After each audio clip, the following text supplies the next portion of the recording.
We're going to get into our first conversation for the afternoon, and this man, we know when it comes to gospel music in the media space, he's a big man. FIFI FOLSON is our guest this afternoon. He's here for the second time. We'll be talking about an event that he's working towards, and of course, lots of other things from the gospel space. Good afternoon, Mr. FOLSON. Good afternoon, D. It's an honor to be hi to the lovely ladies. How are you? You good? Oh, we're good. Yeah, good. Thanks for asking. Thank you for coming once again. So let me just begin from the VGMAs. I mean, that's like the closest event that happened. Right. Everything that happened with the gospel space on the night. Are you okay with that? Yeah, I'm good. Are you okay? Yeah. Yeah. Everything was okay. That's fine. That's good. No, I'm just asking, I'm asking the question. What happened with the gospel guys? Yeah, the gospel space oh, and the why VGMA. not? I mean, the VGMA is an awards ceremony or an event. Basically, you go in once you're nominated. The idea is you're a winner already. And so by far, all those who deserved it, who got the push. Because I keep saying that, you know what? There are people who must vote for you. Once they do their job, that's how come you can walk away with the award for the night. Yeah. Otherwise, once you're in a nomination list, Charlie, you're a winner already. Yeah. And so, for a gospel guy, obviously, I would have been rooting that, hey, PSA wins the Artist of the Year, but hey, it is what it is. Blacko deserved it. They voted for him. Why not? So we push another time. Yeah. And for some of the other, like Perez Musical and Songwriter of the Year, Niela win the vocal performance of it. That's like a good thing. Like twice in a row. Yeah. Niela, yes, twice in a row. Yeah. I mean, to think about the gospel winning some of these categories is a force to reckon with, And so, yes, I'm happy. Why not? I'm excited. I think I saw on Twitter, there was a conversation about not having just gospel song of the year. Even if we have Afrobeat, Afropop song of the year, we could still have a gospel song that could represent in the rap category. There could be a gospel song that could represent in there. Right. Do you think that it is because they encode aren't popular generally and could fit only for the gospel song of the year, or it can do much more better in those spaces? In the space of music, right? Gospel is not a genre. Okay, yeah. Gospel is pretty much the message. The good news on any rhythm. You understand? The VGMA's definition, of a gospel encapsulates the personality of people who do gospel or Christian music. Yeah. You understand? And it's a popular, if you like, award ceremony. Okay. If you want to strike, and this is my take, if you want to strike some of the gospel songs going from the gospel categories or the known gospel spaces into some of the mainstream, the challenge is that because it's by popularity, if they are cutting out from 6, it might affect some gospel people who have done very well because, the popular guys will vote for the secular, and before you realize, maybe out of the 6, gospel that should have had about 4 might just get about 1. So being a gospel space, as in the category, is a safe space. But why not? If it means that they should open up for gospel to come in, I mean, gospel is big like that. We just have to go on ahead and push it. Make it an agenda. Make it an agenda. And that is why you're pushing an agenda. And I think it's been like a very long time you're pushing this agenda, for people who are making music about Christ. Yeah. And it is not the usual. Yeah. So you'd have the rappers who's doing R&B gospel, the alternative gospel songs. The last time it came was 2022. Do you think that from that time till now we've had, a listening ear for them? Or it's still the same as it's been? I should think we've made progress. I mean, my team and I had a concert, more like an evening with we call it breakouts with the urban gospel guys. And my goodness, you see the lineup, people flew in from Kumasi, Takrady to come around. You could tell that the genre of contemporary gospel, especially the urban space, I mean, it's growing. I mean, even look at some of these award ceremonies. Even if you check the playlist, you can tell there are so many guys who are doing very well. Most of the mainstream artists who would have been doing traditional, as we speak now, they have actually sort of put their lyrics on the rhythms of the now, which is contemporary and urban. You know what I'm saying? Yeah. So the movement is on, and a lot are joining in. So if I'm doing a retrospective measurement from last 2 years till now, Charlie, Progress Day. Progress Day. Yeah, pa.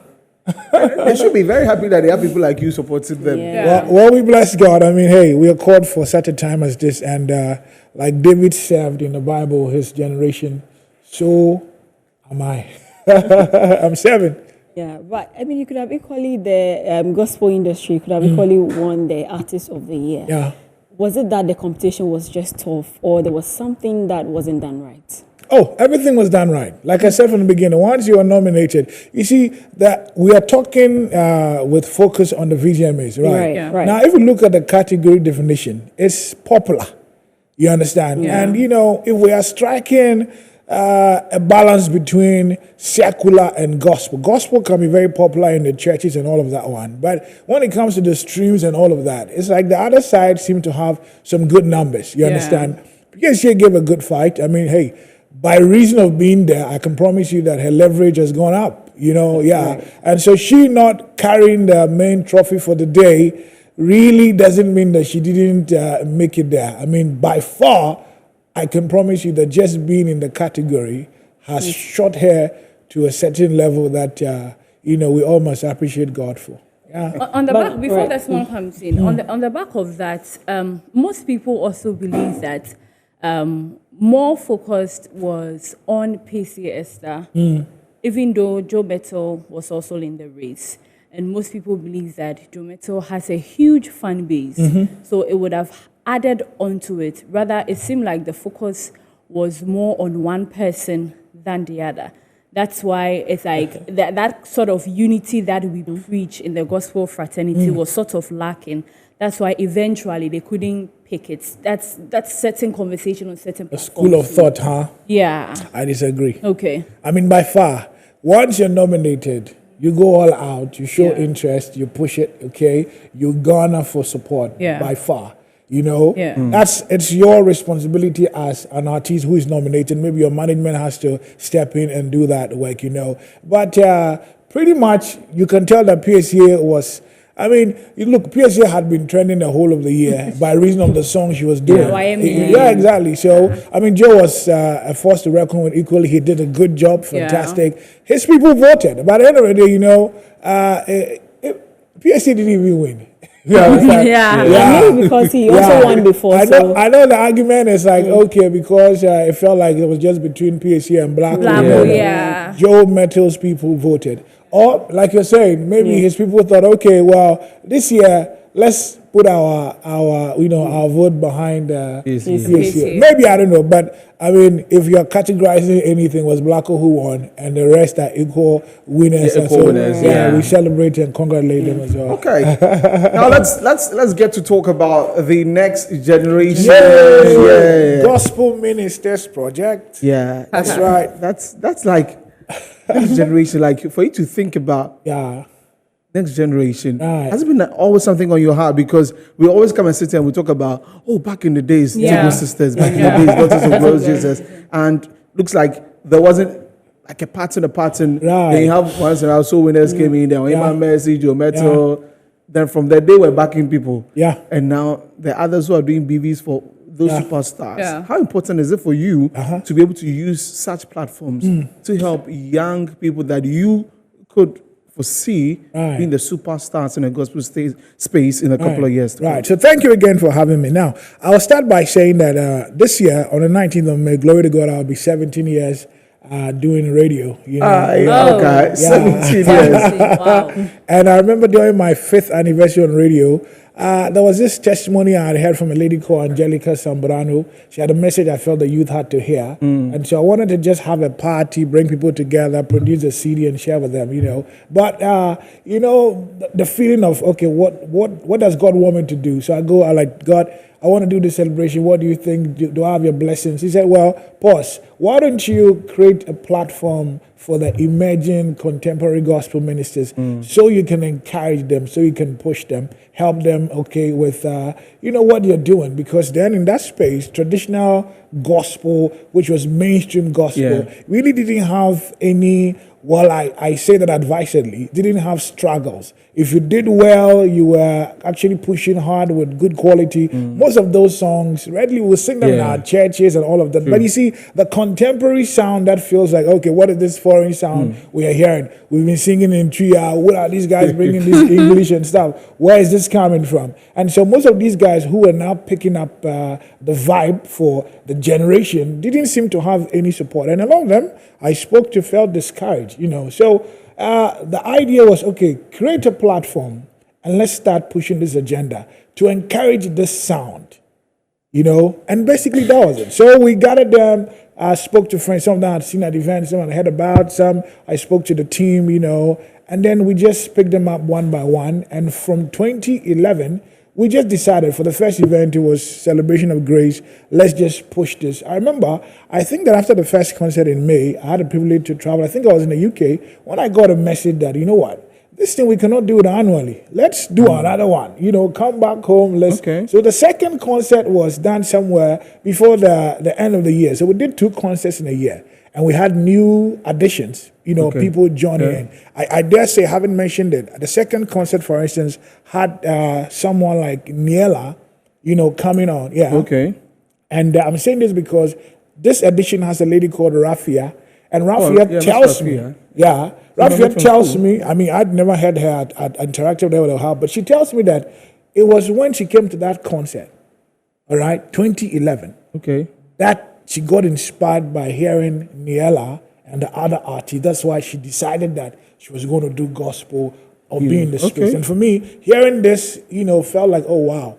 And again, from 2011, we never, even though we knew that what we're doing was for the next generation, the effect was not just because we are just generational thinkers, so let's promote them for next generation. But what it meant by the next generation, according to what the Holy Spirit said, was the effect to be felt now and even in the next generation. But coining it wouldn't have sounded okay now and next generation. So why not? Yeah. Let's go for the next generation. And just as you probably are aware, we've done 12 concerts from then till now.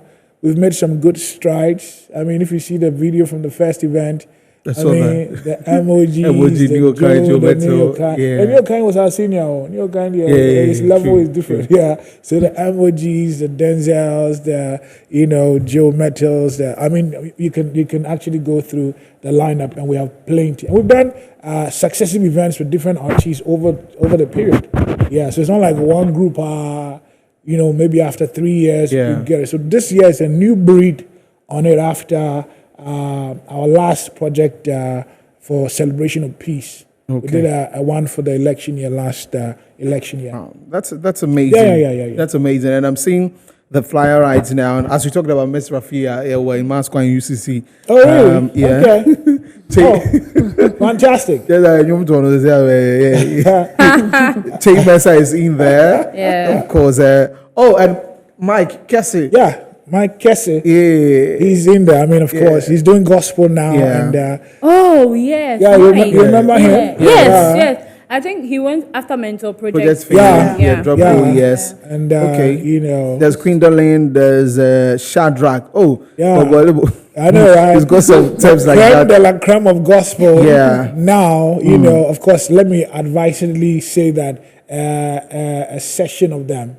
Okay, because there are 1,000,001 out there. These are the ones that, maybe with time and support, we can replicate it across the regions and find these people. I mean, just to encourage them. This is really just to push them and say, you know what, we see what you're doing. We think that this is, and let me actually say this before we carry on. For me, my takeaway from all of this is the network. So, over the years, over the period, if MOG, for instance, is perhaps doing a song with Akese Brimpong, it probably is not because they are stars and so the two of them. There's a relationship that started 12 years ago. So I've loved that whole vibe. And I dare say that we want to call it one of our breakthroughs, these networks and relationships over the years. Charlie, we bless God for it. Yeah. Amazing. Wow. So the day is Sunday. Yeah. Sunday, what's that? The Sunday, 21st May, incidentally, is my birthday because that's how the concert started. Actually, I probably will go into a little bit. My birthday is 2 days after my being on radio. You know, I told God that if He wanted me to do radio before I was 24 years, He should put me on radio. 2 days to my 24th birthday, which was a Friday, miraculously He put me on the radio. You understand? And that was the 19th of May. And so for me, ever since that happened, I've always seen my being on radio as a ministry. You know, even though it's an occupation or it kind of pays my, salary at the end of the day, it is also ministry for me. And that's how I have focused on it for all these years. So, incidentally, Sunday is my birthday. Your birthday, yeah. And we're praising God. Happy birthday in advance Thank to you. you. I've calculated your age already. So, Sunday, 21st May, 4 p.m. at the ICGC Liberty Temple, Ashomana Estates. Exactly. Yes. And that's where you find all these next generation gospel ministers. Straight up. Yeah, and the theme is celebration of a new dawn. Yeah, new dawn. I mean, behold, I do a new thing. Okay. That's basically it. So these are a new breed coming on. I want to support their ministries. It behoves on us as a Christian community to find them, encourage them, push them, create a network, make visibility their works, and just, Charlie, keep the agenda on it. And it's absolutely free. For those who know Pastor Kojo Frimpong of ICGC, Liberty Temple, he's hosting us. So, he's hosting us for free. Yeah, for free. We've done this concert at different places. Now we are going to that side of town. I show my people, Charlie. Show up, man. Show up. 4 p.m. we are there. And let me say this, okay? Yeah, one of the things we want to do before we go is that the gates open at 4. Between 4 and 5, the show starts at 5. Between 4 and 5, we are hoping that for those who have said, oh, I've been doing well in the space, but it looks like you have not identified me, we are saying that, show up. We could even do a live audition, just call you one by one, sing, or if you've got a CD or whatever, just bring it there. We'll give you a note, put your names down. We want to be able to open it up and say, okay, you know what, not just those we see with our visible eyes. Yeah. There's some who could be talented elsewhere we can find. Come around, it's free. I mean, basically, just jump into a car and show up there. Just show up. Yeah. All right. Thank you very much, FIFI FOLSON, for coming. And God bless you for, doing this. I have like 1,001 gospel young ministers in my head right now. Right. My people out there, come out from JOA to Bright. What also? I see you, Jacqueline. Yeah. I was Bento, Empress. These are all my people. Mr. Gospel Man, Major. No, please come back. Anyway, FIFI, thank you so much for coming. I wish you the very best. Me. Sunday, I think I like this one. Sunday we go see. Pocho Mate. At audition, you can wait me. I know. Mrs. says, so agenda, bring Desmond back to the space. A gospel space. I see you, bro. All right. Thank you so much for coming. Thank you for coming.